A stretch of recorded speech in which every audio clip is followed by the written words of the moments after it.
The dinner rush at Bellini's had finally eased when I noticed him again. The boy couldn't have been more than 7, maybe 8. Dark hair that fell across his forehead in soft waves, eyes the color of aged whiskey, and a stillness that didn't belong to children. He sat in the corner booth near the kitchen, hidden behind a menu that trembled slightly in his small hands. This was the 3rd time this week. I balanced the tray of dirty dishes against my hip and watched him pretend to read. The restaurant hummed with the usual Thursday evening crowd, businessmen loosening their ties, couples leaning close over wine, tourists photographing their pasta. Nobody noticed the boy who appeared at 7:30 every night and ordered nothing. Table 6 needs water. Marco called from behind the bar, but I was already moving toward the corner booth. The boy's eyes flicked up when my shadow fell across his table. Fear sharp and immediate, then something worse, resignation. "Hey," I said softly, crouching beside the booth so I wouldn't tower over him. "I'm Iris. I've seen you here before?" He said nothing. His fingers whitened around the menu's laminated edge. "Are you waiting for someone?" A slight nod. "Your dad." The nod came slower this time, uncertain. I'd been a waitress at Bellini's for 3 years, working my way through a master's degree in art restoration that I'd probably never finish. I knew the regulars, the tourists, the ones who came to be seen and the ones who came to hide. This boy was hiding, but from what, I couldn't say. "Would you like some bread while you wait, maybe some water?" He shook his head then whispered. He said not to order anything. My heart contracted. When did he say that? This morning. I glanced at my watch. 8:15. The boy had been waiting almost an hour in a restaurant alone on a school night. "What's your name?" He hesitated so long I thought he wouldn't answer. "Nico, Nico," I repeated, committing it to memory. "Listen, I'm gonna bring you some water anyway, okay? And if you get hungry—" "Iris!" Marco's voice cut through the dining room. "Private party in the back. We need everyone." I stood reluctantly, my knees protesting after 8 hours on my feet. "I'll check on you soon, Nico." He nodded once, then disappeared behind the menu again. The private party was in the Rosso room, Bellini's only truly private space, reserved for celebrations and, occasionally, meetings that didn't want witnesses. I'd served there a dozen times, always for corporate types or wealthy families celebrating milestones. Tonight felt different. The air in the hallway leading to the Rosso room tasted heavy electric. 2 men in dark suits flanked the door, their eyes tracking me as I approached with my tray of wine glasses. "West list only," one said. "I'm the waitress." He pulled out his phone, checked something, then stepped aside with obvious reluctance. The Rosso room was dim, lit by candles, and the amber glow of the chandelier turned low. 6 men sat around the table, their suits expensive, their faces hard.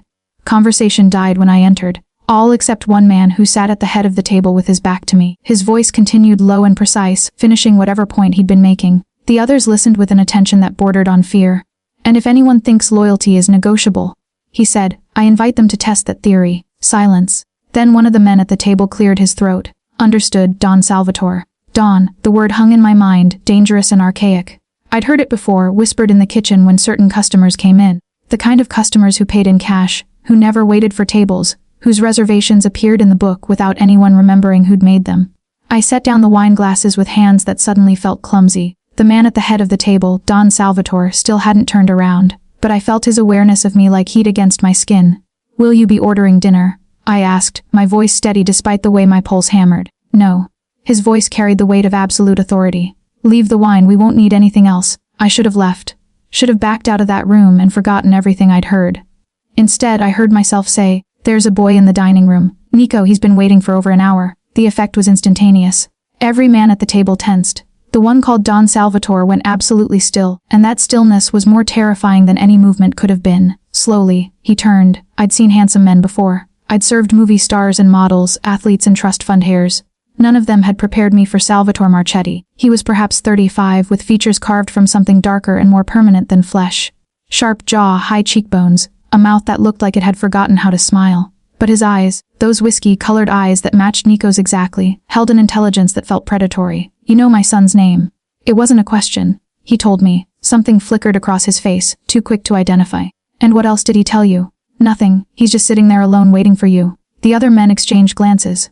One leaned forward. "Salvatore, we should get out." Salvatore's eyes never left mine. "All of you, we're done here." They moved like water, fluid and immediate. Within seconds the room emptied until only Salvatore and I remained. The candles cast shadows across his face that made him look carved from stone. He stood and I realized how tall he was. How broad. How utterly he commanded the space around him. "Take me to him." I led him through the hallway, past the men in suits who straightened as he passed, through the main dining room where conversations faltered and eyes followed. Marco's face went pale behind the bar. Nico was still in the corner booth, still hiding behind his menu. But when he saw his father, the menu dropped. His whole body seemed to fold in on itself, making him smaller, more invisible. Salvatore stopped 3 feet from the booth. I watched him struggle with something, watched his jaw tighten and his hands curl into fists before deliberately relaxing. Nico. His voice had changed, softened around the edges. Come here. The boy slid out of the booth, moving slowly, carefully. When he reached his father, Salvatore's hand touched the top of his head, brief, almost uncertain. You were supposed to wait in the car. I got scared, Nico whispered. The men were arguing. It was loud. Salvatore's expression darkened. His eyes cut to the entrance where the suited men waited, and whatever they saw in his face made them step back, go back to the car. Tell Antonio I'm coming. Nico nodded and fled. A small shadow disappearing into the night, Salvatore turned to me. The candlelight caught in his eyes, turning them molten. What's your name? Iris. Iris. He said it slowly, like he was deciding something. You showed kindness to my son. I didn't know what to say to that, so I said nothing. He reached into his jacket. I tensed, instinct screaming danger, and pulled out a card. Black embossed with silver lettering. He pressed it into my hand. If you ever need anything, he said quietly, call that number. Then he was gone, leaving me standing in the empty dining room with a business card that had no name, no company, only a phone number that looked like a door to somewhere I should never go. I looked down at the corner booth. Nico had left his menu on the table, and beneath it a small folded napkin. My hand shook as I opened it. Inside, in careful child's handwriting, thank you for being nice. Nobody is usually nice. The words felt like a fist around my heart. I dreamed about whiskey, colored eyes and hands that could break or cradle with equal ease. When I woke at noon, my shift didn't start until 4. The business card sat on my nightstand like an accusation. I'd placed it there before falling asleep, and now the silver numbers seemed to glow in the gray light filtering through my apartment's single window. I should throw it away. Instead, I found myself turning it over, running my thumb across the embossed surface. The cardstock was heavy, expensive. The kind of paper that whispered money and power and danger. My phone buzzed. Elena, coffee. I have news about the asshole. Elena was my closest friend, a paralegal with a gift for finding trouble, and an even greater gift for talking her way out of it. The asshole in question was her ex-boyfriend, who'd spent the last month trying to convince her to take him back. Me, Bellini's at 3. Eat perfect. I need caffeine and your wisdom. I showered, dressed in jeans and the kind of oversized sweater that felt like armor, and tried not to think about the boy with 2 old eyes or his father who commanded rooms with his silence. I failed spectacularly. By the time I met Elena at the coffee shop across from Bellini's, I'd convinced myself I was being ridiculous. So a powerful man had given me his card. So his son had waited for him in my section. So what? Except I couldn't stop seeing the way Nico had shrunk when his father appeared, or the way Salvatore's hand had hovered over his son's head like he'd forgotten how to touch him. You're thinking about a man. Elena stirred 3 sugars into her espresso, her dark eyes sharp. I can tell. You get this look, like you're trying to solve a puzzle. I'm not, Iris. We've been friends for 6 years. I know your faces. Who is he? So I told her. Not everything. I didn't mention the word Don or the way the other men had moved when Salvatore spoke. But enough. A powerful customer. His son waiting, the strange, heavy feeling in the air. Elena's expression shifted from curious to concerned. This customer. Did he have security? Maybe. There were men in suits. And the private room. I nodded. Elena set down her coffee cup with deliberate care. Iris, did you get his name? Salvatore. The color drained from her face. Salvatore Marchetti? My stomach dropped. You know of him. Jesus, Iris. She leaned forward, her voice dropping to barely a whisper. Salvatore Marchetti is not just powerful. He's the Marchetti. His family has run organized crime in this city for 3 generations. He's not the kind of man you talk to or notice or... Her eyes fell on my purse, where I'd stupidly tucked the business card. Tell me you didn't take anything from him. The coffee shop suddenly felt too warm, too close. Through the window I could see Bellini's entrance, the red awning, the windows golden with afternoon light. He gave me his number. Said if I ever needed anything. No. Elena's hand shot across the table, gripping mine. Whatever you're thinking, the answer is no. These aren't the kind of people you get involved with. They're dangerous, Iris. Not movie dangerous. Real dangerous. I'm not planning to call him. Good, burn the card. Forget you ever saw him. She released my hand, but her expression remained troubled. Men like that, they don't do favors without expecting something in return. And when they collect, she shook her head. Just stay away from him. From his son. From all of it. I wanted to argue. Wanted to say that Nico was just a boy, lonely and scared, and surely there was no harm in being kind to a child. But I remembered the way Salvatore had looked at me, the weight of his attention like something physical. I remembered the word Don and the fear in the other men's eyes. Okay, I said. I'll stay away. Elena relaxed slightly. Then she launched into her story about the asshole, and I tried to listen, tried to focus on her words instead of the questions multiplying in my mind. At 4, I crossed the street to Bellini's and tied on my apron. Marco caught me before I could escape to my section. Iris. A word. His office was barely larger than a closet, papers stacked on every surface, the smell of red sauce and stress thick in the air. Marco was 55, had owned Bellini's for 20 years, and rarely showed fear. He looked afraid now. "Last night," he said, "the man in the Rosso room. Did he say anything to you?" I thought about lying. Just that there was a boy waiting for him. "And did he seem—" Marco struggled for the word. "Upset." "No, why?" Marco's hand moved to his collar, tugging it loose. "The Marchettis have been coming here for years. They're good customers. Respectful, but they're also particular. I need to know if there was any problem, any issue that might—" "There was no problem." I kept my voice steady. I told him his son was waiting. He thanked me and left, that's all. Relief washed over Marco's face. Good. Listen, if they come back, if you see them again, just be polite, professional. Don't ask questions, don't get involved. Understand?" I understood.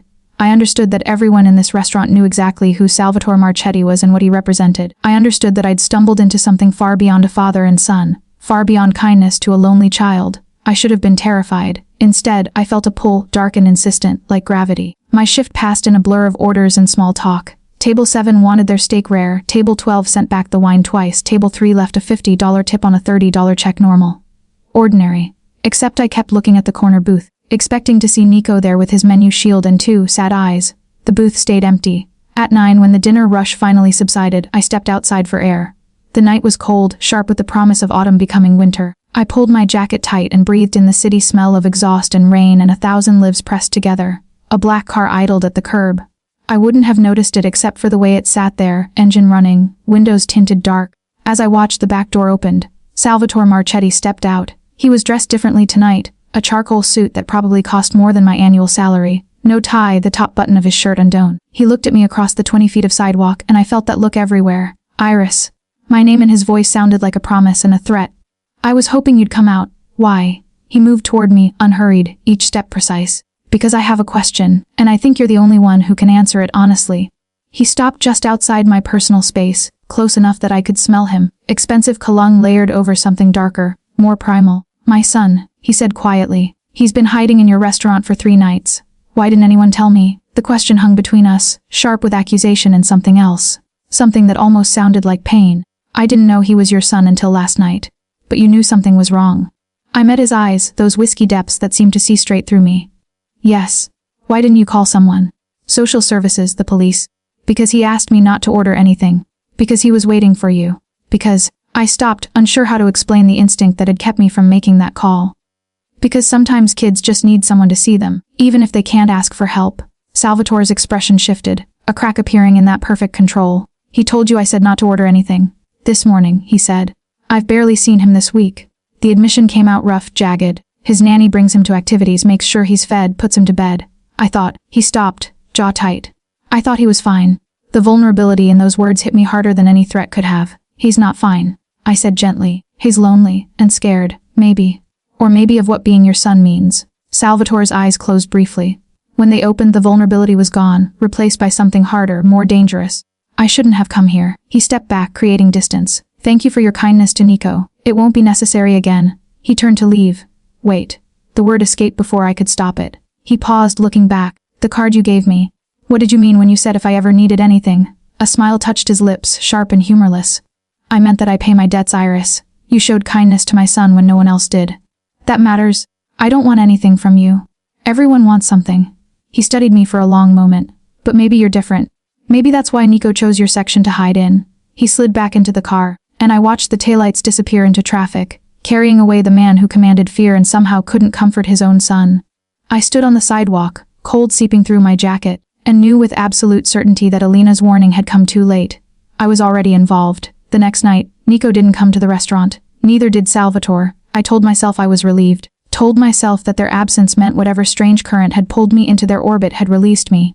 I could go back to my normal life of serving pasta and saving tip money for art supplies I'd probably never use. The lie tasted bitter. Saturday arrived with rain, the kind that turned the city gray and sent everyone searching for warm, lit spaces. Bellini's filled early, a crush of couples and families seeking refuge from the weather. I moved through my section on autopilot, smiling and nodding, taking orders and delivering food while my mind remained locked on a boy who hid behind menus and a man whose eyes held too many secrets. At 6, a woman walked in. She was perhaps 60, dressed in elegant black, her silver hair swept into a flawless chignon. She moved with the kind of grace that suggested old money and careful breeding. Marco appeared instantly, greeting her with the deference usually reserved for celebrities or very important donors. She requested a specific table not in my section, and I thought nothing of it until Marco appeared at my elbow 20 minutes later, his face pinched with stress. Mrs. Marchetti would like to speak with you. My blood turned to ice.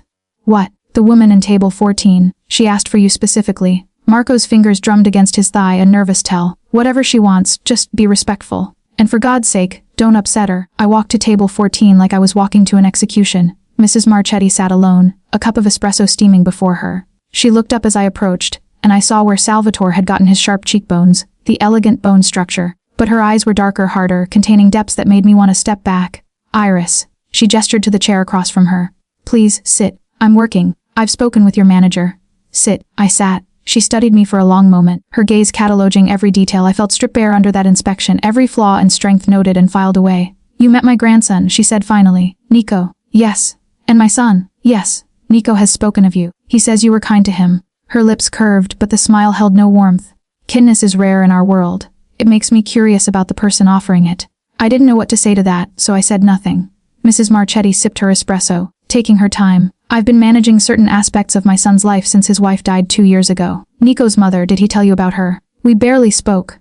Her name was Juliana. Beautiful, fragile, utterly unsuited for the life she married into. Mrs. Marchetti's voice held no emotion, just stated facts. She tried to leave to take Nico with her. There was an accident. A car crash on a mountain road. The words hung between us, heavy with implication. I'm sorry, I managed. Are you? Those dark eyes pinned me. You don't know us, Iris. You don't know what we are, what we do, the choices we make.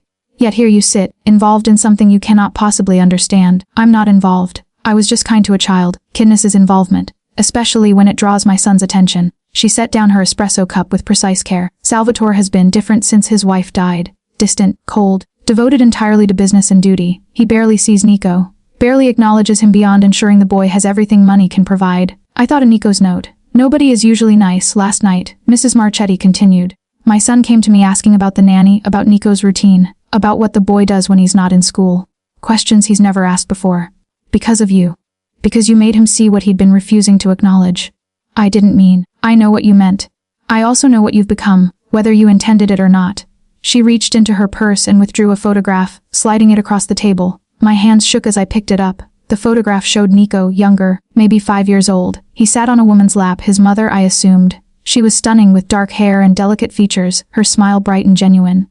Behind them stood Salvatore, his hand on his wife's shoulder, his expression softer than I'd ever seen it. They looked happy. They looked like a family. That was taken 3 months before Juliana died. Mrs. Marchetti's voice had finally softened, just slightly. Nico was happy then. They both were. After the accident, Salvatore closed himself off, buried himself in work, in violence, in everything except grief. And Nico, she paused. Nico learned to be invisible. I set the photograph down, my throat tight. Why are you telling me this? Because you've already seen too much. Because my son gave you his private number, which he's never done for anyone outside the family. Because Nico trusts you, and trust from that boy is nearly impossible to earn. She leaned forward, and I saw something almost like desperation in her eyes. My grandson is drowning, Iris. Slowly, quietly, invisibly. And my son is drowning right beside him, too consumed by his own darkness to reach out and save either of them. I don't understand what you want from me.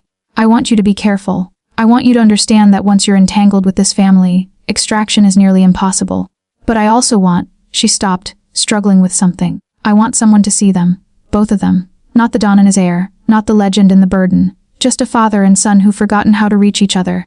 She stood, gathering her purse with elegant efficiency. That photograph is yours. Keep it.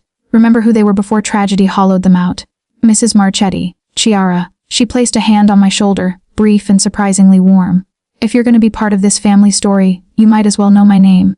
Then she was gone, leaving me sitting alone with a photograph of ghosts, and a weight pressing against my chest that felt like responsibility I'd never asked for. I slipped the photograph into my apron pocket and returned to work, but everything had shifted. The restaurant felt different, the customers' faces strange, the familiar routine suddenly foreign. At 11, when my shift ended, I found an envelope waiting in my locker. Inside was a note in elegant script, Sunday. The address below. Come alone. Below the words was an address in the city's most exclusive neighborhood, the kind of place where houses had names instead of numbers and gates instead of doors. I should throw it away. Should call Elena and tell her everything. Should walk away from this family and their grief and their dangerous, complicated world. Instead, I folded the note carefully and placed it beside the photograph in my purse. Elena's voice echoed in my mind, men like that. They don't do favors without expecting something in return. But maybe this wasn't about favors.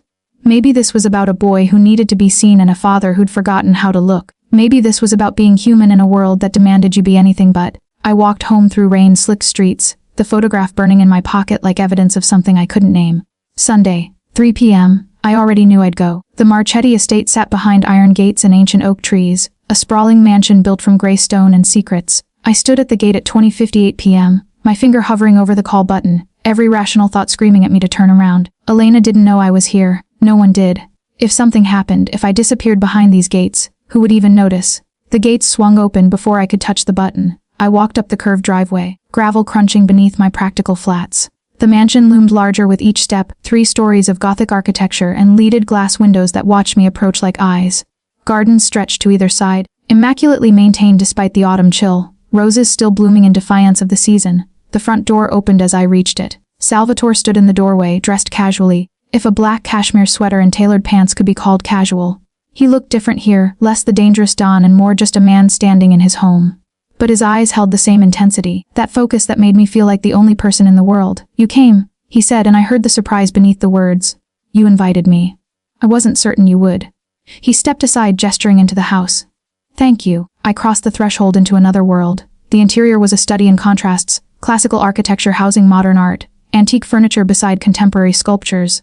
Everything spoke of wealth and taste, but also of a life lived between worlds, unable to fully commit to either past or future. "Nico is upstairs," Salvatore said, leading me through a marble foyer toward a sweeping staircase. "He doesn't know you're coming." I thought. He paused on the first step, his jaw tight. "I don't know what I thought. My mother said you might be able to help." "Help with what?" "He won't talk to me." The admission came out rough, torn. I try to ask about school, his friends, what he needs. He answers in one-word sentences and then disappears to his room. The nanny says he's fine, but he's not fine. "No." Salvatore's hand gripped the banister. "He's not." We climbed to the second floor, passing portraits of stern-faced men and elegant women, the Marchetti lineage watching our ascent. At the end of a long hallway, Salvatore stopped before a door decorated with a simple nameplate, Nico. He knocked softly. "Nico. Someone's here to see you." Silence. Then quietly, "I don't want visitors." Salvatore's expression cracked just for a moment, showing the pain beneath. He looked at me helplessly. I stepped forward. "Nico. It's Iris, from the restaurant." The silence stretched so long I thought he wouldn't answer.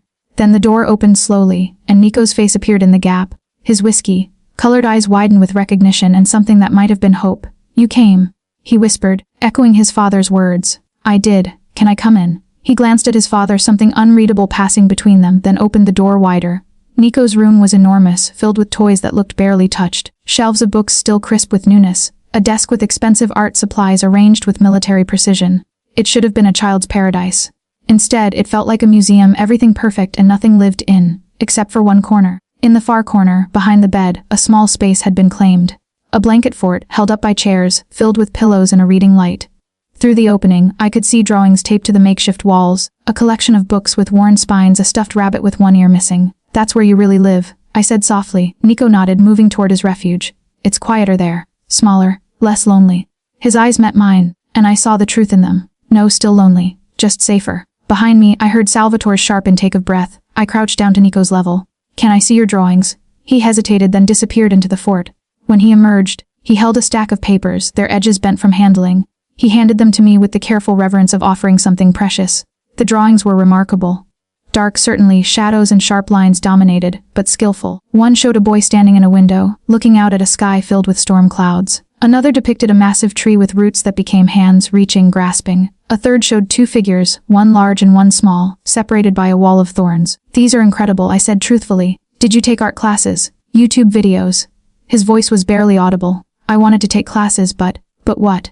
Papa is busy. The nanny says we shouldn't bother him with small things." I looked back at Salvatore, who stood frozen in the doorway, his face ashen. He stared at the drawings in my hands like they were written in a language he'd forgotten how to read. "Nico," I said carefully, "these aren't small things. These are important. Your art, your interests, what makes you happy, these matter. They don't matter to Papa." "Nico," Salvatore's voice cracked, "you're never here." Nico's words came out in a rush, 2 years of silence breaking. "You're always working or in meetings or traveling. When you are here, you look at me like I'm someone you're supposed to know but don't. Like I'm a stranger in your house." Each word landed like a physical blow.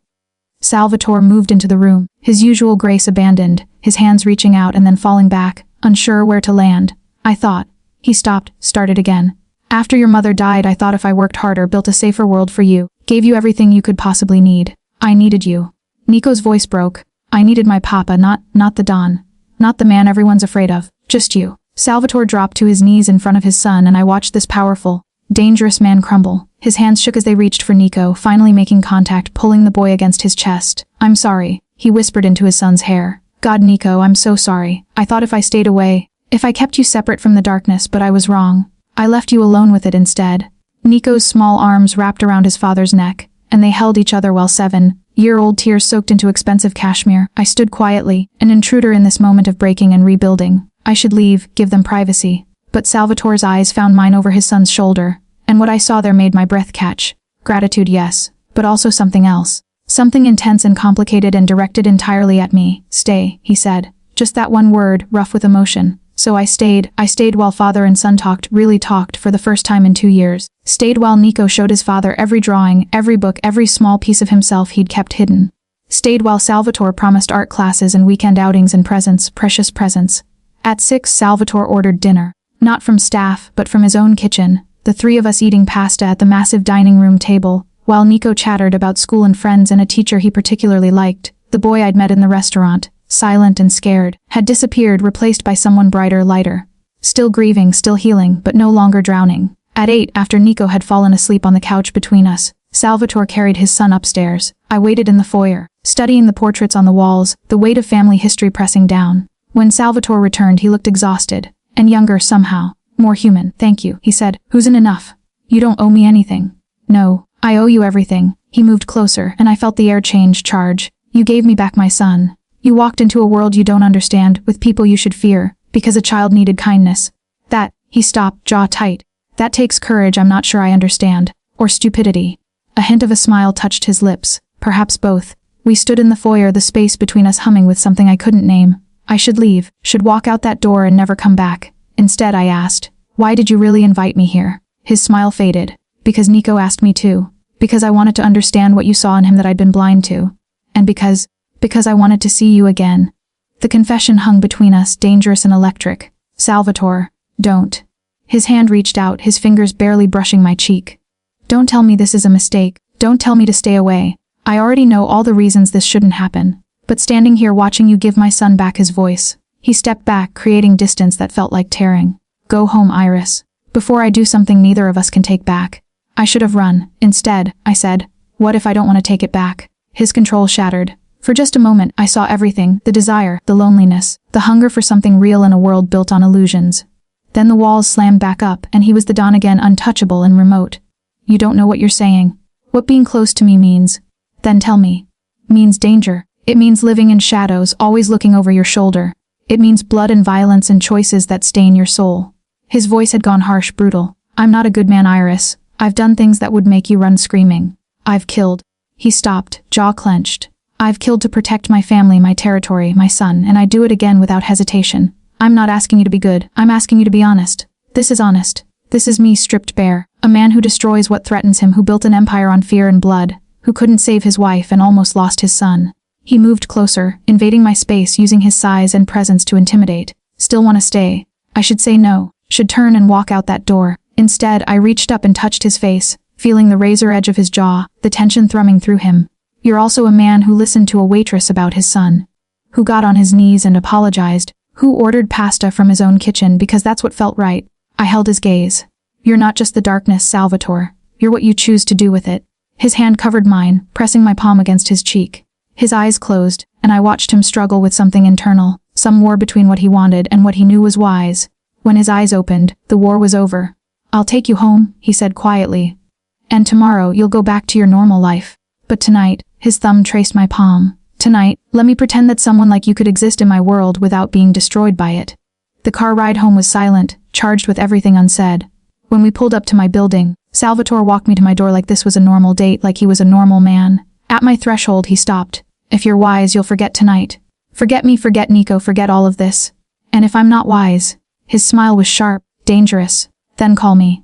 The number I gave you. Use it. He left me standing in the hallway, my lips burning from a kiss that never happened and my heart racing from danger I'd actively walked toward. Inside my apartment, I pulled out the business card and Chiara's photograph. 2 pieces of a puzzle I'd somehow become part of. My phone buzzed. Unknown number, thank you for today. Nico is still smiling. I stared at the message, my thumb hovering over the keys. Then I typed same time next Sunday. His response came immediately, yes. I set down the phone and looked at the photograph. The happy family, the smiling boy, the father who'd known how to love before tragedy taught him to fear it. Maybe I was stupid. Maybe Elena was right and I was walking into something that would destroy me. But as I fell asleep that night, I dreamed of whiskey, colored eyes, not the father's but the son's, and the way they'd lit up when someone finally saw him. Some disasters, I was learning, were worth the risk. Sunday became a ritual. 3 o'clock, the Marchetti estate, just the three of us existing in a bubble separate from Salvatore's other life. We'd have lunch, then Nico would show me his week's art projects while Salvatore watched with an expression that shifted between wonder and grief. By the 4th Sunday, I'd started bringing supplies, better paper, professional, grade pencils, books on technique. Nico absorbed everything with fierce concentration, his talent blossoming under attention. By the 6th Sunday, I'd stop pretending this was only about Nico. I'd catch Salvatore watching me with an intensity that made my skin burn. Our hands would brush reaching for the same dish. His voice would soften when saying my name. The air between us had become combustible, waiting for a single spark. Elena noticed the change in me. You're seeing someone, she accused over coffee one Monday. You have that look, flushed and distracted and guilty. I'm not seeing anyone. Iris. Who is he? I stirred my coffee, avoiding her eyes. It always is. Just, be careful. You have this tendency to give everything to the wrong people. I wanted to argue that Salvatore wasn't wrong, just dangerous. That Nico needed me. That I'd somehow found something real in the most impossible place. Instead, I promised to be careful and changed the subject. That Sunday the 7th, Nico greeted me at the door alone. Papa had a meeting, he explained, leading me inside, but he said to wait. He'll be done soon.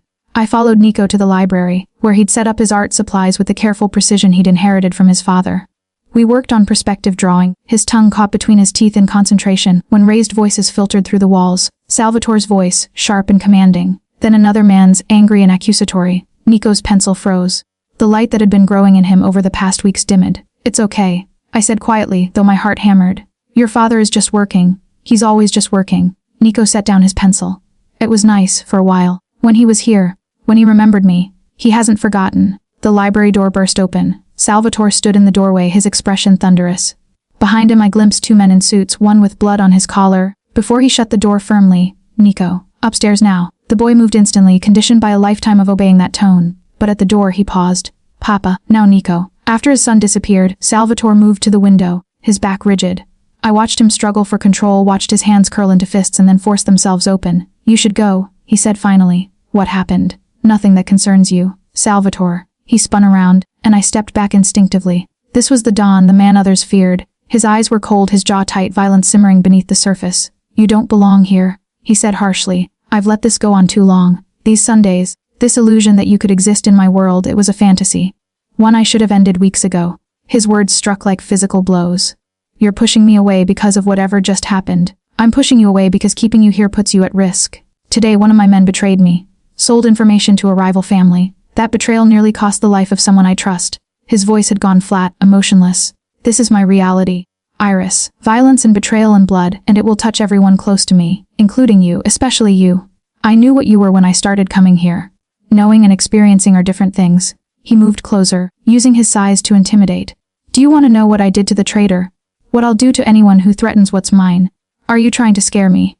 I'm trying to save you. His hand shot out, gripping my arm, not painful but inescapable. I've been selfish, Iris. Letting you come here, letting myself imagine. He released me abruptly. You're leaving now, and you won't come back. What about Nico? Something flickered in his expression. Nico will be fine. He was fine before you. He'll be fine after. You don't believe that. What I believe doesn't matter. What's safe does. He pulled out his phone, typed something. Car will take you home. Forget about us. Forget these Sundays. Go back to your art restoration and your normal life. I should have been relieved. Should have recognized the exit he was offering and taken it gratefully. Instead, I felt fury rise hot and sharp. You're a coward, I said quietly. Salvatore went absolutely still. What did you say? You heard me. You're a coward. Not because of what you do, I understand that's who you are, what your world requires. But because the moment something real threatens to break through, you run. You push away. You hide behind danger and duty and all the reasons this can't work. You have no idea? I have every idea? I stepped toward him, closing the distance he'd created. You've been dead since your wife died. Going through the motions, building walls, protecting yourself by feeling nothing. Then Nico and I cracked those walls and you're terrified not of what might happen to us. Of what might happen to you. His jaw clenched, eyes flashing dangerously. You're wrong. Am I? Then tell me honestly, are you sending me away because I'm actually in danger? Or because you're afraid of caring about someone again?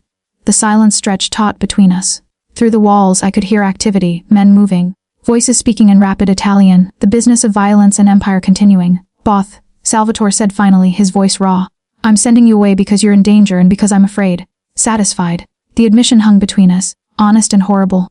I never asked you to protect me from everything, I said softly. I just asked you to be honest. This is honest. This is me telling you that every moment you stay in my life increases the chance that you'll be used against me, that you'll be hurt or killed or destroyed in ways you can't imagine. Is that honest enough? Less. Then why are you still standing here? Because I'm afraid too. I moved closer until I could feel the heat radiating from him. I'm terrified, actually, of you, of this world, of what I'm feeling. But fear and caring aren't mutually exclusive. You can be afraid of something and choose it anyway. His control wavered. I saw the hunger in his eyes, the loneliness, the desperate want for connection. His hand rose, trembling slightly, and cupped my face with surprising gentleness. If I let you stay, he whispered, if I let this happen, I can't promise your safety. I can't promise that loving me won't destroy you. I'm not asking for promises. I'm asking for choice. Something broke in him. His mouth crashed against mine, desperate and demanding, tasting of coffee and danger. I kissed him back just as fiercely, my hands fisting in his shirt, pulling him closer. The kiss was everything, hunger and fear and need and connection. It was acknowledging the terrible choice we were making and making it anyway. When we broke apart, both breathing hard, Salvatore rested his forehead against mine. This is a mistake, he said. Probably. You should run. I know.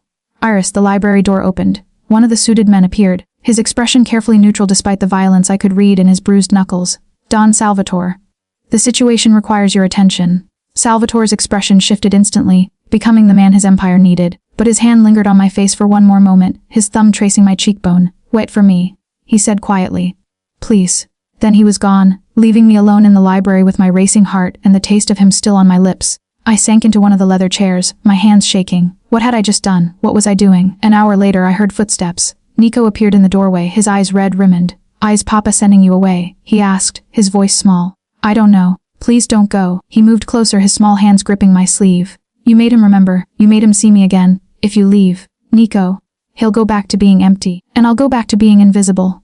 Tears spilled down his cheeks. Please, Iris, I know it's scary. I know Papa's work is bad sometimes. But we need you. I need you. I pulled him into my arms, this boy who'd cracked my heart open, and held him while he cried. I'm not going anywhere, I whispered, though I had no idea if I could keep that promise. 2 hours later, Salvatore returned. His shirt was changed, his hands freshly washed, but I could still see the violence in his eyes, the weight of whatever he'd just done. He stopped when he saw Nico asleep against me on the couch. He was worried. I said quietly, about you leaving, Wes. Salvatore moved to the couch, carefully lifting his son. Nico stirred, mumbling something, then settled against his father's shoulder. I'll put him to bed, Salvatore said. Wait here. When he returned, night had fallen outside the library windows. He poured 2 glasses of whiskey, his hands steady despite everything, and handed me one. Today, a man I trusted betrayed me, he said without preamble. He gave information about a shipment to the Russo family. 3 of my men were ambushed, 2 survived, 1 didn't. He sipped his whiskey. I killed the traitor, with my own hands. Then I met with the Russos and explained in detail what happens to families who touch what's mine. He turned to face me, his expression neutral. That's what you're choosing, Iris. A man who kills without hesitation. A man who has to wash blood from his hands before picking up his son. A man who will do terrible things to keep you safe, which will only make you less safe. I set down my glass and walked to him. I understand. Do you? Do you really understand what it means to? I kissed him, not like before, desperate and fierce. This kiss was soft, deliberate, a choice made with open eyes. When I pulled back, his eyes were dark with emotion. Why? He whispered. Why are you doing this? Because you're more than what you do. Because Nico needs you. And I think maybe you need me. Because I'm tired of being afraid of living. I traced the line of his jaw. Because when you look at me, I feel seen. Really seen. And that's worth the risk. His arms came around me, pulling me close, holding me like I was something precious and breakable. I don't know how to do this. He admitted against my hair. I don't know how to let someone in without destroying them. Then we'll figure it out together. We stood like that for a long time, 2 people choosing danger over safety, connection over isolation, each other over common sense. Later, as his car drove me home through city streets that felt foreign and familiar all at once, I thought about Alina's warning.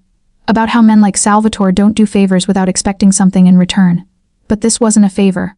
This was something else entirely. Something real and complicated and terrifying. My phone buzzed. Salvatore, next Sunday 3 p.m. Don't make me wait. I smiled and typed back I wouldn't dare. The threat came on a Tuesday. I was closing Bellini's. counting tips while Marco finished inventory when the front door opened despite the Seleucid sign.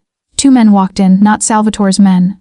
These were harder, crueler, their suits cheaper but their eyes more dangerous. Iris Delacroix, the taller one, asked. My blood turned to ice.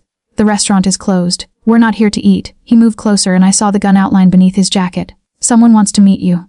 Now. Marco emerged from the back, took one look at the situation, and went pale. Gentlemen, I'm sure we can. We're not talking to you, old man. The shorter one pulled out his phone, showed me a photo. It was me leaving Salvatore's estate on Sunday. The angle suggested surveillance, long-term observation. My stomach lurched. Who sent you? Someone who's very interested in Don Salvatore's new friend. The tall one smiled, showing too many teeth. Come quietly, or we make this difficult. Your choice. I thought about screaming, running, fighting. But I'd seen enough movies to know how this ended. And somewhere in my mind, I heard Salvatore's voice. Keeping you here puts you at risk. Let me get my coat. They walked me to a black SUV parked illegally at the curb. The ride took 20 minutes, winding through neighborhoods that grew progressively worse, until we stopped at a warehouse that looked abandoned. Inside, it was anything but. The space had been converted into something between a nightclub and a command center. Expensive furniture clustered in one area, computers and surveillance equipment in another, armed men positioned strategically throughout. At the center, in a leather chair that might as well have been a throne, sat a man I'd never seen but somehow knew. Luca Russo. Salvatore had mentioned the name once, his voice going flat and hard. Iris Delacroix. Luca stood, moving with the predatory grace of someone who knew exactly how dangerous he was. He was younger than Salvatore, perhaps 30. Thank you for accepting my invitation. I didn't have much choice. No, you didn't. He gestured to a chair opposite his. Please sit. We have much to discuss. I remained standing. If you're trying to get to Salvatore through me, get to him. No. Luca laughed, the sound sharp. I'm trying to save you from him. Surely you see that. Save me. You're an intelligent woman. A waitress working on an art restoration degree, no family, no connections to speak of. Then suddenly you're spending every Sunday at the Marchetti estate, being driven home in Salvatore's personal car, becoming what? His son's nanny. His mistress. Each word felt calculated to humiliate. I kept my expression neutral. What I am to him is none of your concern. But it is. You see, Salvatore has been a problem for my family for years. Always honorable, always controlled, impossible to blackmail or manipulate. Until now. Luca moved closer, invading my space. Until a pretty little waitress gave him something he cares about. Something we can use. I'm not a weapon. Everyone's a weapon in the right circumstances. He touched my hair and I jerked back. His smile widened. Here's what's going to happen. You're going to continue seeing Salvatore. Continue your sweet little Sundays with his broken son. But you're also going to tell me everything. His routines, his security, his weaknesses. In exchange, I'll keep you safe when the inevitable happens. When what happens? When I destroy the Marchetti Empire. His eyes glittered with malice. It's already in motion. Salvatore just doesn't know it yet. The question is whether you drown with him or survive on my side. I force myself to meet his gaze. And if I refuse, then you become the first casualty. He pulled out his phone, showed me another photo. This one was of Marco leaving Bellini's. My throat tightened. Your boss, your friend, the man who gave you a job when you needed one. Luca's voice went soft, almost gentle.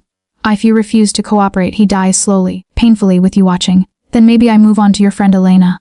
After that, who knows? Perhaps I take my time with you instead. Teach Salvatore what happens when he thinks he can have normal things. Nausea rose in my throat. You're insane. I'm strategic, there's a difference. He tucked away his phone. You have 24 hours to decide. My men will be watching. If you run to Salvatore, if you warn him, Marco dies. If you go to the police, laughable, but I mention it for completeness, Marco dies. Your only option is cooperation or consequences. Understand? I understood. I understood that I'd walked into Salvatore's world with my eyes open, and now everyone I cared about was in danger because of it. I understand. Good girl. Luca's hand touched my cheek, possessive and threatening. I knew you were smart. They drove me back to Bellini's and dumped me on the curb like trash. Marco was still there, pacing in the dining room, his phone pressed to his ear. When he saw me, relief washed over his face. Thank God. I was just calling. He stopped, looking at my expression. What happened? Nothing. They just wanted to scare me. Iris. I'm fine, Marco. Really. I grabbed my purse, suddenly desperate to be anywhere but there. I need to go. I'll see you tomorrow. I walked home through streets that felt foreign and hostile, every shadow a potential threat. In my apartment, I locked the door, checked the windows, and sat on my bed trying to breathe through the panic. My phone buzzed. Salvatore, are you home? I stared at the message. If I told him, Luca would kill Marco. If I didn't tell him, I'd be betraying everything that had grown between us. Yes, just tired. I'm coming over. No, I typed frantically. It's late. I should sleep. A pause then. Something's wrong. Tell me nothing's wrong. I'll see you Sunday. Another pause, longer this time. When his response came, I could feel the suspicion and concern bleeding through. If you're in trouble, tell me. I can protect you. But could he? Or would telling him just start a war that would consume everyone? I set down my phone without answering and stared at the ceiling, trapped between impossible choices. 8:02 a.m. my phone rang. Salvatore, I didn't answer. 8:03 a.m. I heard footsteps outside my door. My heart stopped. Then a soft knock. Iris, I know you're awake. Salvatore's voice quiet and controlled, but with an edge that suggested violence simmering beneath. I opened the door. He stood in the hallway, still dressed from whatever business had occupied his evening, his eyes scanning me with the precision of someone trained to spot damage. You didn't answer my calls. I was sleeping. Don't lie to me. He moved inside, closing the door behind him. What happened tonight? Nothing. Iris. He gripped my shoulders, not painfully but firmly. I've spent 20 years reading people. I know when someone's lying. I know when someone's afraid. And I know, his jaw clenched. I know when someone's been threatened. The tears came before I could stop them. Great, heaving sobs that tore from somewhere deep and terrified. Salvatore pulled me against his chest, one hand in my hair, the other around my back, holding me together while I fell apart. Tell me, he said quietly. Whatever it is, tell me. So I did. I told him about Luca, about the surveillance photos, about the ultimatum and the threats. I told him everything except the doubt that had started growing, the fear that maybe Alina was right. Maybe this was always going to end in blood and loss. When I finished, Salvatore was silent for a long moment.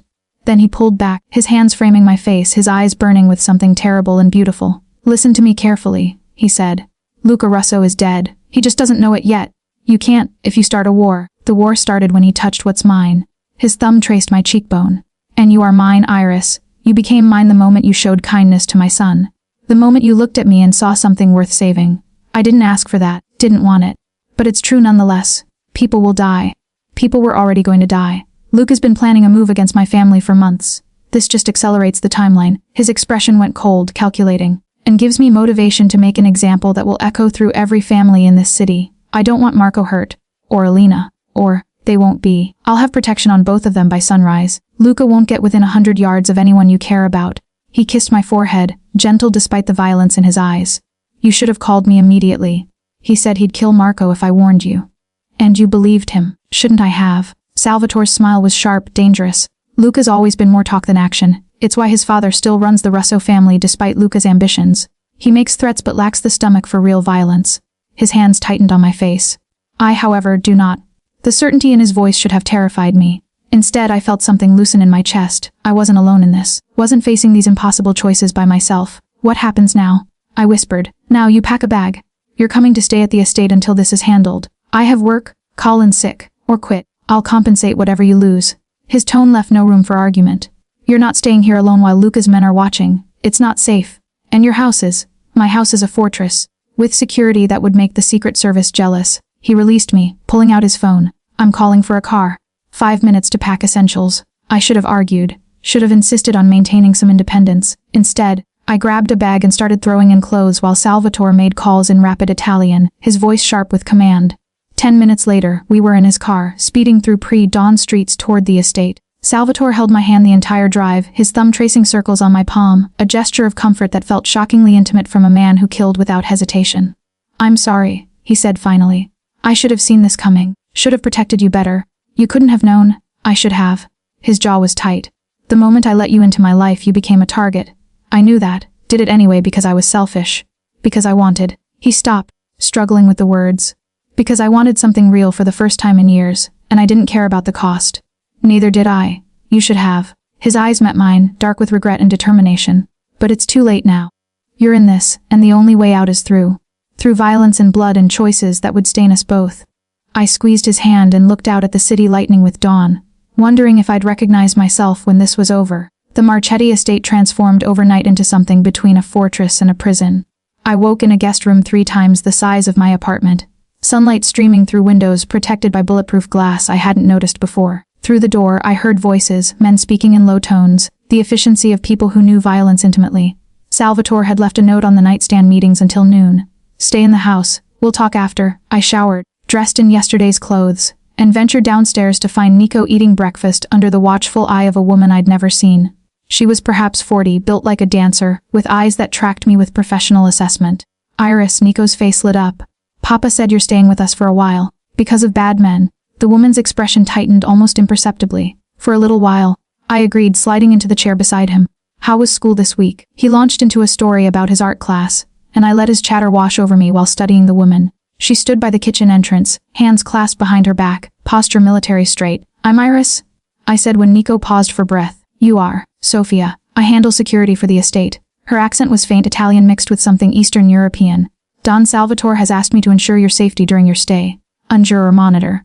A ghost of a smile touched her lips. Buth perhaps. Before I could respond, Salvatore appeared in the doorway.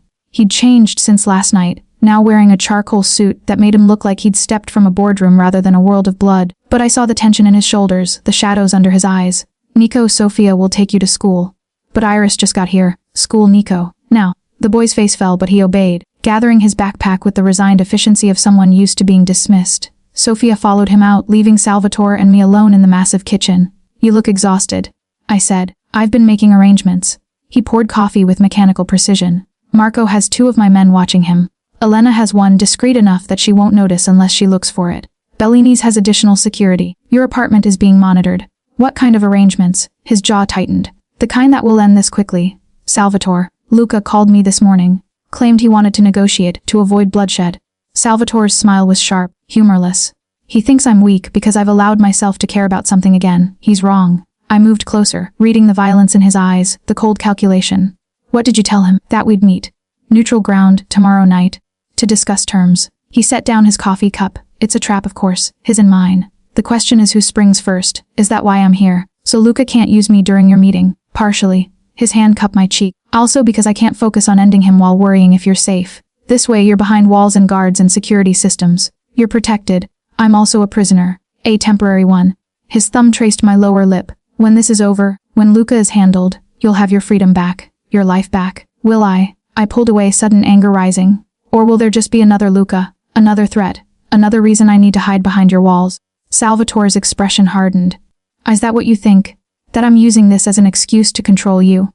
I think you're a man who controls everything in his life, and I'm not sure I want to be another thing you manage. The silence between us crackled with tension. Through the windows, I could see armed men patrolling the grounds, gardeners who moved like soldiers, beauty masking violence. You're right, Salvatore said finally. I am someone who controls everything. It's how I've survived, how I've protected my family, how I've built an empire in a world that respects only power. He moved closer, not touching but close enough that I felt the heat of him. But you're not a thing to be managed, Iris. He stopped, struggling with words that clearly didn't come easily. You're a complication I didn't plan for. A weakness I can't afford. And I'm terrified that caring about you will destroy us both. The raw honesty in his voice cracked something open in my chest. Then why keep me here? I whispered. Why not let me go? Because I'm selfish. Because the thought of you out there, vulnerable, where I can't see you. His hands fisted at his sides. I've already lost one person I loved. I won't lose another. Salvatore. He kissed me before I could finish, desperate and demanding, his hands tangling in my hair. I kissed him back just as fiercely, channeling fear and anger and something deeper into the connection between us. When we broke apart, both breathing hard, his forehead rested against mine. Stay, he whispered, not as a prisoner. As someone who matters. Let me keep you safe until this is over. And after you decide. Stay or go, I won't stop you. But right now, let me do what I do best. Let me protect what's mine. I should have argued about the possessiveness. The assumption that I belonged to him. Instead, I found myself nodding. Okay. But I need something in return. Anything? Honesty. Complete honesty. What you're planning, what the risks are, what happens tomorrow night. No protecting me from the truth. Salvatore hesitated, and I saw the war in his eyes, the instinct to shield versus the need for trust. All right, he said finally. Come with me. He led me to his study, a room I'd never entered before. It was masculine and severe, dark wood, leather furniture, walls lined with books that looked read rather than decorative. But what caught my attention was the table in the center, covered with photographs and documents. This is what we know about Luca's operation. Salvatore moved to the table, his voice shifting to the flat professionalism of briefing. He's been planning a move against my family for 6 months. The ambush on my shipment last week was just the opening. He has allies, the Kowalski family in the north, the Chen syndicate in Chinatown. Together, they could challenge my territory. I studied the photographs. Luca in various locations, meeting with different people, building his alliance. What's his weakness? Impatience. Arrogance. He thinks because he's younger, more brutal, that he's evolved past the old rules. Salvatore's finger tapped one photograph. But those rules exist for a reason. They maintain balance, prevent all-out war. Luca's willing to break them, which makes him dangerous but also predictable. What are you planning? Tomorrow night's meeting is theater. I'll propose a piece. One that gives him enough to feel like he's won while actually positioning my people in key locations around his territory. He pulled out another document, this one a detailed map. While we're talking, my men will be dismantling his support network. By the time he realizes what's happening, he'll be isolated. And then, Salvatore's eyes met mine, cold and certain. And then I'll give him a choice. Leave the city or die. Either outcome works for me. What if he refuses? What if his allies come to his aid? Then it becomes a war. He said it simply, without inflection. One I'll win, but at a cost. Lives lost, territory burned, attention from authorities I'd rather avoid. Which is why the better outcome is Luca accepting exile. I traced the lines on the map, the territories and boundaries that represented power and blood. And if something goes wrong, if he has a plan you haven't anticipated, then I adapt. It's what I do. His hand covered mine on the map. But I won't let anything happen to you or Nico. That's not negotiable. How can you promise that? Because if it comes down to choosing between my empire and my family, I'll burn the empire myself. The certainty in his voice left no room for doubt. That's what Luca doesn't understand. He thinks power is the goal. But power is just a tool to protect what matters. And what matters to you? He pulled me close, his hands framing my face. Nico, you. In that order, though it's close. A hint of a smile touched his lips. Is that honest enough? It's a start. We stood like that, surrounded by maps of violence and photographs of threats, finding something steady in each other. The door burst open. Sofia, her face grim. Don Salvatore, we have a problem. Salvatore's demeanor shifted instantly, becoming the man his empire needed. What kind of problem? The Kowalski family just hit one of our warehouses. 3 men injured, 1 critical. They left a message. She held out her phone, showing a photograph of graffiti spray, painted across a wall. Tomorrow is too late. The war starts now. I watched Salvatore's expression go cold and hard. Watched him transform from the man who held me to the Don who destroyed threats. Call everyone in, he said quietly. If Luca wants war now, we'll give him one he'll never forget. The estate became a command center. Men I'd never seen before filled the halls, speaking in rapid Italian and English, moving with military precision. Maps appeared on every surface. Phones rang constantly. The air tasted of violence waiting to be unleashed. I stayed in Salvatore's study, simultaneously protected and trapped, watching through the window as men loaded weapons into vehicles. Nico appeared beside me, his face pale. Is Papa gonna war? I should have lied. Should have told him everything was fine, that grown-ups were handling grown-up business. Instead, I crouched to his level. Yes, bad people are trying to hurt what he's built. He has to stop them. Will he come back? The question came out small, terrified. I don't know, I said honestly. But I know he loves you. And he's gonna fight like hell to make sure you're safe. Nico's arms came around my neck, holding tight. You love him too, don't you? I can tell. The observation hit like a punch. Did I love Salvatore? This dangerous, complicated man who killed and controlled and somehow remained capable of gentleness with his son. Maybe, I whispered. I'm not sure yet. It's okay if you do. Nico pulled back, his whiskey-colored eyes so like his father's, solemn. Mama loved him. Even when he scared her, she loved him. She told me once that loving Papa meant being brave enough to see all of him, not just the safe parts. Before I could respond, Salvatore entered. He'd changed into tactical gear, black on black, weapons visible, looking every inch the warlord he was. Nico, Sofia is taking you to the safe room. I want to stay with Iris. Noke. Salvatore's voice left no room for argument. The safe room has reinforced walls, communication equipment, supplies for 3 days. You'll be protected no matter what happens. Papa, now Nico. Sofia appeared, gently but firmly guiding Nico away. The boy looked back at me, then at his father, fear and love warring in his expression. When they were gone, Salvatore turned to me. You're going with them. No. Iris, this isn't a debate. You're right, it's not. I moved to him, reading the tension in every line of his body. I'm staying here. Absolutely not. If they breach the estate, the safe room becomes a tomb. I gripped his tactical vest. I'm not cowering in a bunker while you're out there bleeding. If this goes wrong, we face it together. You have no idea what you're asking. I know exactly what I'm asking. I met his eyes.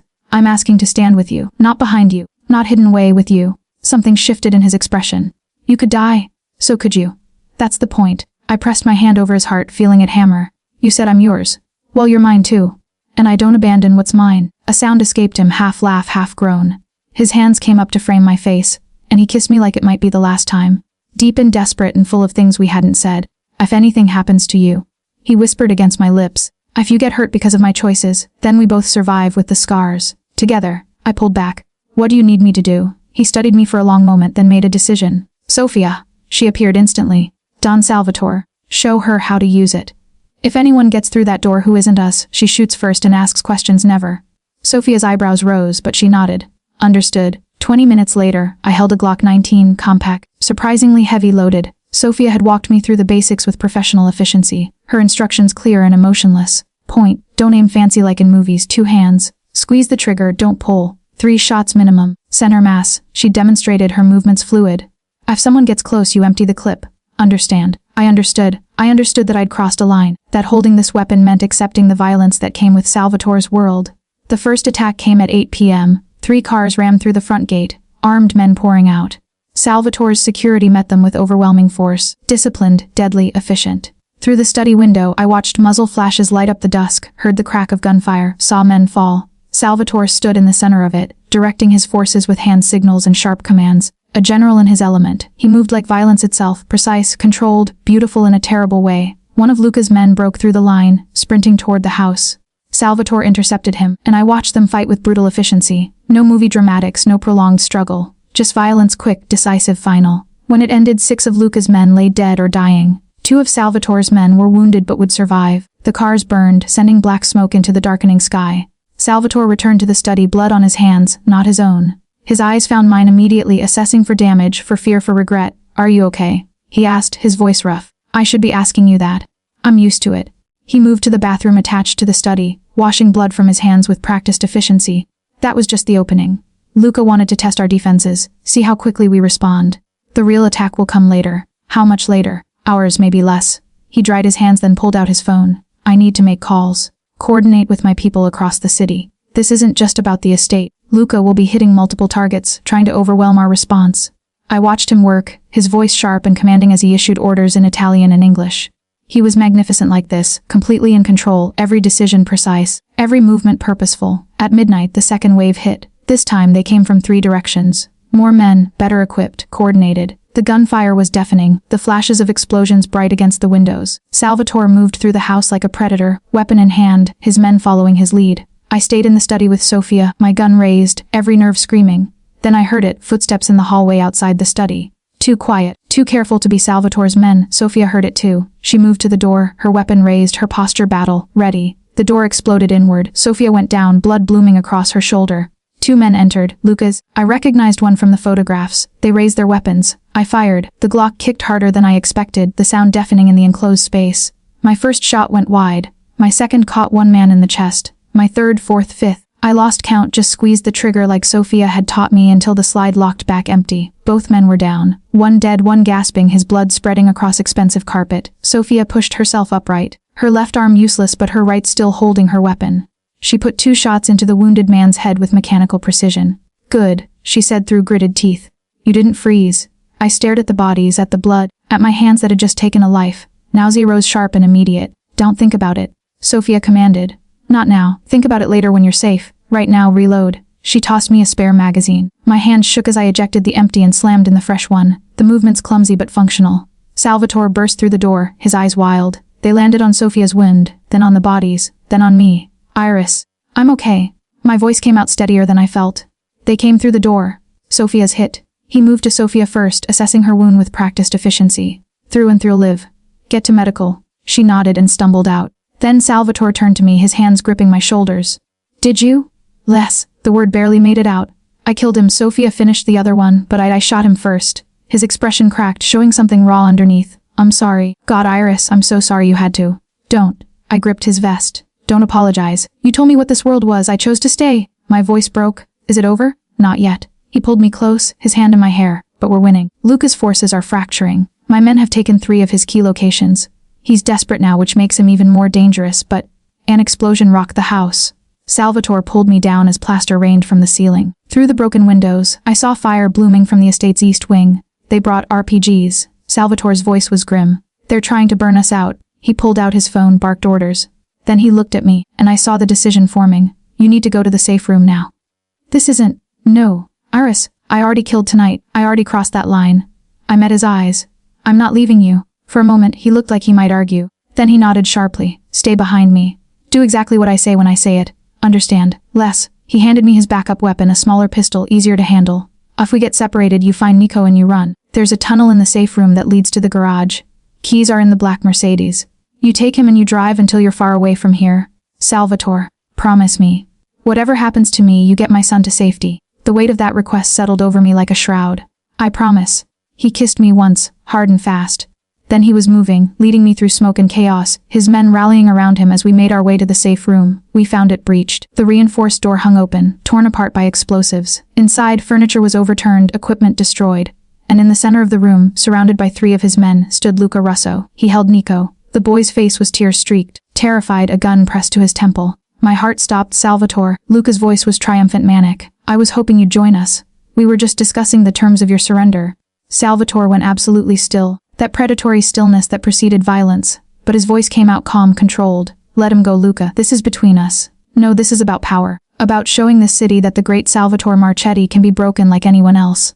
Luca's grip tightened on Nico, making the boy whimper. On your knees, both of you, or I paint the walls with his brain. I watched Salvatore struggle. The father warring with the dawn, love battling with tactical assessment. His eyes met mine and I saw the surrender there, the terrible choice he was about to make. Then Nico spoke, his voice small but steady. Papa taught me something once. About fear, and Kerr laughed. Kid, this isn't the time for... Nico bit down hard on Luca's gun hand. Luca screamed, his grip loosening. Nico twisted away. And in that fraction of a second, Salvatore moved. He was fast, faster than should have been possible. His first shot took out the guard to Luca's left. His second, the one to his right. His men took out the third. Luca raised his weapon, aiming at Nico. I fired first. The bullet caught Luca in the shoulder, spinning him. Salvatore's next 3 shots finished him, center mass, professional, fatal. Luca collapsed, blood spreading across imported marble. Nico ran to his father and Salvatore caught him, holding him tight while his men secured the room. I lowered my weapon, my hands shaking, looking at the second man I'd shot tonight, the second life I'd taken. It's over, Salvatore said, looking at me over his son's head. It's finally over, but I knew better. Violence like this didn't end, it just paused, waiting for the next threat, the next war. I just learned that the hard way. The police came at dawn. I watched from an upstairs window as detectives moved through the grounds, photographing bodies, taking statements, trying to piece together a narrative from violence. Salvatore stood in the center of it all, calm and composed, his lawyer at his elbow. Self-defense. Multiple witnesses. A home invasion by known criminals. The story was clean, legal, a carefully constructed truth that omitted the empire and the blood feuds and the reality of what we were. By noon they were gone. No arrests. No charges. Just bodies removed and a warning to improve security. I'd given my statement, short, factual, delivered in a voice that didn't shake. Yes, I'd shot in self-defense. No, I didn't know the attackers. Yes, I understood I might need to testify if this went to trial. It wouldn't go to trial. Money and power would ensure that. Now I sat in the library, clean to violence, restored to elegance, while my hands wouldn't stop trembling. Elena found me there. She burst through the door like a storm, her face pale with fear and fury. What the hell, Iris? I've been calling for hours. Then I turn on the news and see that the Marchetti estate was attacked. That people died, that... She stopped, seeing my face. Oh God, you were here. I was here. She sank into the chair beside me. Are you hurt? No. Physically, no. But otherwise. I looked at my hands, seeing blood that had long since been washed away. I killed someone, Elena. 2 someones. I pointed a gun and pulled the trigger and watched them fall. The words hung between us. Confession and truth. Elena was quiet for a long moment. Then, did you have a choice? They would have killed me. Killed Sofia, killed Nico, killed Salvatore. So no, no choice. Then you did what you had to do. Her hand covered mine. That doesn't make it easy. Doesn't make it stop replaying in your head. But it makes it survival, not murder. Is there a difference? Yes. Her voice was firm. I've worked with enough criminal cases to know. There's a difference between killing because you enjoy it and killing because the alternative is death. You're not a murderer, Iris. You're someone who survived. I wanted to believe her. Wanted to separate myself from the violence. To claim innocence through necessity. But I remembered the moment of pulling the trigger. The surge of adrenaline. The terrible, primal satisfaction when the threat fell. What if part of me didn't hate it? I whispered. Elena didn't flinch. Then that makes you human. We're animals underneath the civilization, Iris. When survival kicks in, when someone threatens what we love, we become capable of terrible things. That doesn't make you evil. It makes you real. Salvatore appeared in the doorway. He looked at Elena, then at me, reading the moment. I'll give you time, he said quietly. No. Elena stood facing him with the kind of courage I'd always admired in her. I think we need to talk. All of us. Salvatore's expression was neutral, but I saw the tension in his shoulders. About what happens next. About whether my friend walks away from this or gets dragged deeper into your world. Elena, I started. No, I need to say this. She looked at Salvatore directly. I know who you are, what you do. I've seen the files, heard the stories. You're dangerous, powerful, and probably inevitable in this city. But Iris is my friend, my family, and I need to know if you're going to destroy her. Salvatore moved into the library, closing the door. When he spoke, his voice carried the weight of honesty. I don't know. He looked at me, not Elena. I want to say I'll protect her, keep her safe, make sure nothing like last night happens again. But that would be a lie. As long as she's connected to me, she'll be in danger. There will always be another Luca, another threat, another reason she might have to do terrible things to survive. Then let her go, Elena said. Walk away. Give her back her normal life. I would, In a heartbeat if she asked. His eyes never left mine, but she has to be the one to ask. Not you. Not her better judgment, not fear. Her choice. Her decision. Elena turned to me. Iris. I looked between them, my best friend who wanted to save me, the man who'd show me darkness and somehow made me want to stay in it. I need time, I said finally. Time to process what happened, what I did, what this all means. But I'm not making any decisions today. Elena nodded reluctantly. Okay, but promise me something, you'll really think about this. Not just about him or Nico or the intensity. About yourself, about who you want to be. I promise. She hugged me hard, whispered, I love you, in my ear, then left. Salvatore and I alone in the library. She's right, you know, he said after a moment. You should leave. Go back to your apartment, your job, your degree. Forget about me and Nico and all of this. Is that what you want? What I want is irrelevant. What's best for you is what matters. I stood, moving to him. Stop deciding what's best for me. Stop trying to protect me from my own choices. Someone has to. No. I gripped his shirt. I'm not a child, I'm not fragile. I walked into your world with open eyes. I stayed when I could have run. I fought when I could have hidden. Those were my choices. Mine. Don't take them away by pretending you know better. His hands came up to frame my face. You killed last night. Do you understand what that means? The weight you'll carry. Do you? Yes, I carry it every day. Every person I've killed, every choice I've made, every consequence that rippled out from my actions. It's heavy, Iris. Heavier than you can imagine. Then help me carry it. I pulled him closer. Don't push me away because you think you're saving me. Let me decide if the weight is worth bearing. And if it breaks you, then it breaks me. But at least it will be my choice that broke me, not someone else's decision about what I can handle. He kissed me then, not desperate or demanding, but soft, almost tentative, like I was something precious he was afraid to break. When we pulled apart, his forehead rested against mine. I love you, he whispered. I didn't mean to, didn't want to. But I do. The words hit like a physical blow, unexpected, overwhelming. I started then stopped. Did I love him? This complicated, dangerous, gentle man. Don't answer now, he said quickly. I'm not asking for reciprocation. I'm just being honest. You asked for honesty, and that's the most honest thing I can say. I love you, and it terrifies me. I pulled back, looking at his face, the sharp edges, the scars, the eyes that held too much knowledge and too much grief. I need that time, I said. The time I told Alina about. To process, to understand what I want. Not because I'm running, but because this deserves thought. Real thought. How much time? I don't know. A week, 2. However long it takes to look at myself in the mirror and recognize the person staring back. He nodded, accepting. I'll have someone take you home. Pack your things. Take whatever time you need. The protection on Marco and Alina stays. You'll have security, discreet, invisible, but there. Just in case. Salvatore. Non-negotiable. Luca's organization might be broken, but there are always others. You'll have protection until I'm certain you're safe. After that, he stepped back, creating distance. After that, if you decide to walk away, I'll let you go. No strings, no obligations. You'll be free. The word free hung between us, heavy with possibility and loss. Nico appeared in the doorway, his face anxious. Are you leaving? I crouched to his level. For a little while. I need to think about some grown-up things. But you'll come back? I don't know yet, sweetheart. His eyes filled with tears. Mama left. Now you're leaving. Soon Papa will leave too, Nico. Salvatore started. It's true. The boy's voice broke. Everyone I love disappears. I pulled him into my arms, feeling his small body shake with sobs. Over his head I met Salvatore's eyes and saw the same pain mirrored there. Listen to me, I said softly. Sometimes people need time to figure out what they want. It doesn't mean they don't love you. It just means they need to be sure before making big decisions. Do you love Papa? The question was innocent, direct, devastating. I looked at Salvatore, at the vulnerability in his face, the hope he was trying to hide.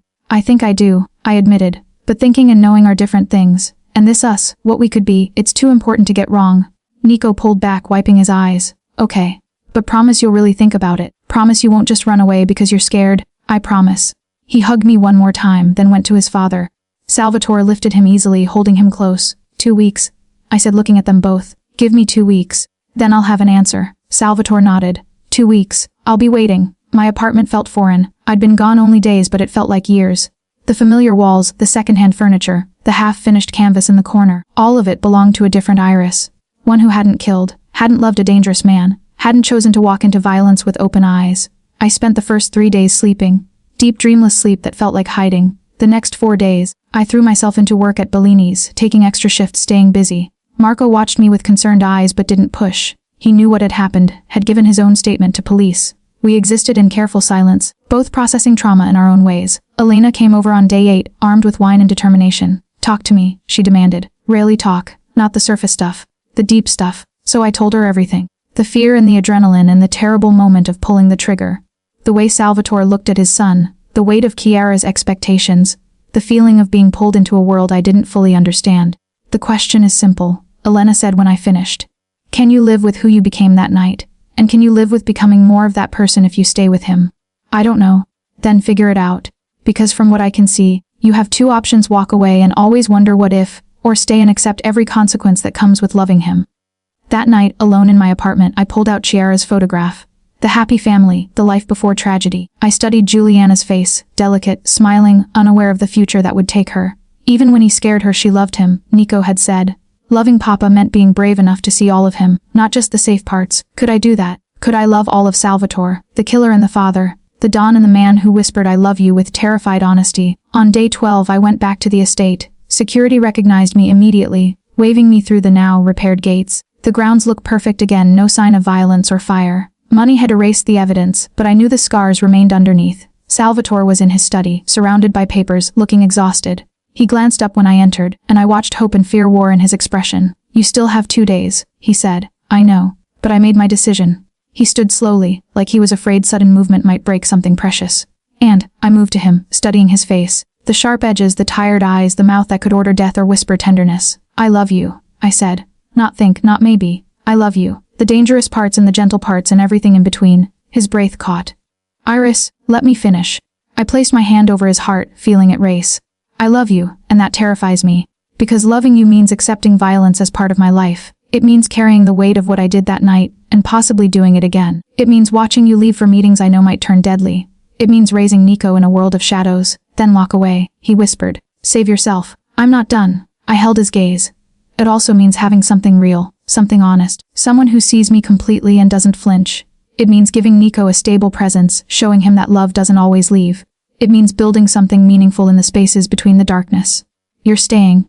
Not a question, but the words came out broken with relief. I'm staying. But on conditions. His expression shifted, becoming more guarded. What conditions? First, honesty. Complete, brutal honesty. No protecting me from truths, no deciding what I can handle. I'm your partner, not your possession. Greed. Second, Nico comes first. Before empire, before pride, before everything. His childhood, his happiness, his safety, that's the priority. Always has been. Especially now. Third, I need purpose beyond being the Don's girlfriend. I finish my degree. I work, I have my own life outside your world. Salvatore nodded slowly. Anything else? Fourth, I hesitated, then pushed forward.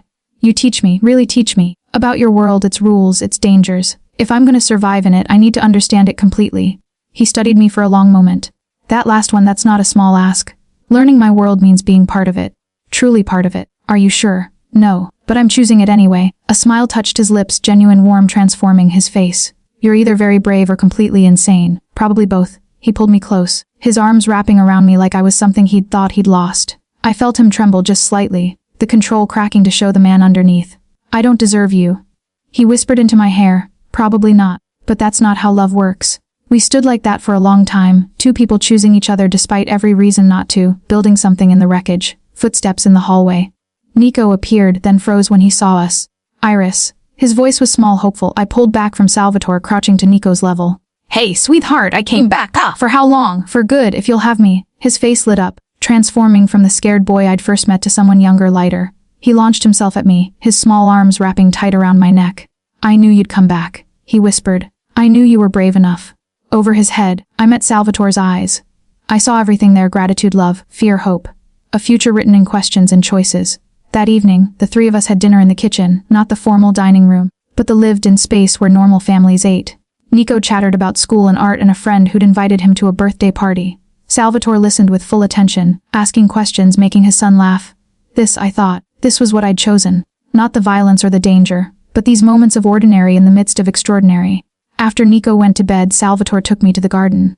The night air was cold, sharp with autumn, stars visible above the city's glow. I need to tell you something, he said, about what comes next. More threats, always more threats, but also changes. He guided me to a bench, sitting close enough that our shoulders touched. I've been reevaluating my empire. What I want it to be, how I want to run it. Last night showed me that I've let it consume too much. Become too violent, too reactive. What are you saying? I'm saying I want to evolve. Move into legitimate businesses, reduce the violence. Create something Nico can inherit without shame. He looked at me. You being here, choosing this, it makes me want to be better. Not just for you or for Nico, but for myself. That won't happen overnight. No, it will take years. And there will be pushback from families who profit from the old ways. But his hand found mine. With you beside me, I think I can do it. I think I can transform this empire into something less dark. And if you can't, if the violence is too embedded, then we face that together. We make hard choices, set boundaries, protect what matters most. He brought my hand to his lips. But we do it honestly, we do it as partners.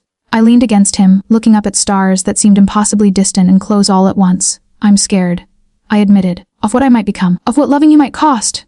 I'm scared too, every day. But fear and love aren't opposites, they're companions.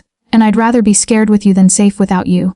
We sat in the garden while the city sprawled below, full of light and shadow, danger and possibility. Somewhere in that city, new threats were forming, new challenges waiting. But right now, in this moment, we had each other. Alina called the next morning. So, she demanded. What did you decide? I'm staying. A long pause. Then, are you sure? No, but I'm doing it anyway. Then I'm here. Whatever you need, whenever you need it. But Iris, her voice softened. Don't lose yourself in his world. Promise me you'll hold on to who you are. I promise. After we hung up, I looked around the estate, my new home, chosen consciously, with all its darkness and light. Salvatore found me in the library, reviewing his business holdings, beginning the education I'd requested. He explained territories and alliances, legitimate businesses and less legitimate ones, the complex web that kept his empire functioning. This is just the surface, he said. It will take months to really understand it all. Then we start with months. I studied the documents, seeing patterns, understanding beginning to form. And eventually I'll help you reshape it. You think you can? I think together we might manage something remarkable. Nico appeared with his art supplies, settling on the floor to draw while we worked. The three of us in comfortable silence, building a family from broken pieces. That night, as I lay beside Salvatore in his bed, our bed now, I thought about choices and consequences, about the girl I'd been and the woman I was becoming. No regrets. He whispered in the darkness. Ask me in 10 years. His laugh was soft, genuine. Deal. I fell asleep to the sound of his heartbeat, steady and strong, a rhythm I'd chosen to match my own. The future was uncertain, dangerous, full of choices that would test us both. But for the first time in my life, I was choosing consciously. Choosing love despite fear. Choosing partnership despite danger. Choosing to build something meaningful in the shadows. And that, I thought as sleep claimed me, was its own kind of courage. 6 months later, the art gallery opening was crowded with the city's elite, collectors, socialites, critics who pretended to understand but mostly just followed trends. I moved through them in a dress Salvatore had insisted on buying, fielding questions about technique and inspiration. My thesis work hung on the walls, restored Renaissance pieces I'd spent 2 years bringing back to life. The culmination of my degree, finally completed. Salvatore stood near the back, Nico at his side. They watched me with identical expressions of pride, and I felt something warm unfold in my chest. This was my world, art and restoration and creation. But I could move between worlds now, comfortable in both, defined by neither. Elena appeared beside me. You look happy. I am. You deserve it. She paused. Even if your boyfriend scares me a little, should. But he's trying, really trying, and he was. The empire had shifted, still dangerous, still powerful, but more measured, more strategic. Violence when necessary, but no longer the default. Legitimate businesses growing, dark ones shrinking. It wasn't perfect, it might never be perfect, but it was progress.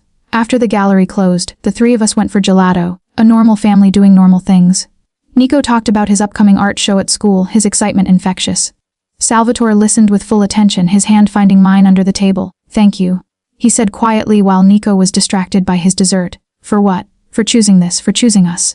For making me remember that there's more to life than empire and control. I squeezed his hand. Thank you for letting me in. For trusting me with your darkness and your light. Nico looked up, gelato on his nose. Are you guys being mushy again? Extremely mushy, I confirmed. He grinned. Good mushy is better than scary. We walked home through streets that had once felt dangerous but now felt like ours. Claimed, protected, transformed into something that could hold both shadow and hope. In the distance, the city glittered with 1,000 stories, 1,000 choices being made. Some would end in tragedy, others in triumph. That was life, unpredictable, dangerous, beautiful. I'd chosen mine consciously, with eyes open and heart brave, and I wouldn't change a single thing.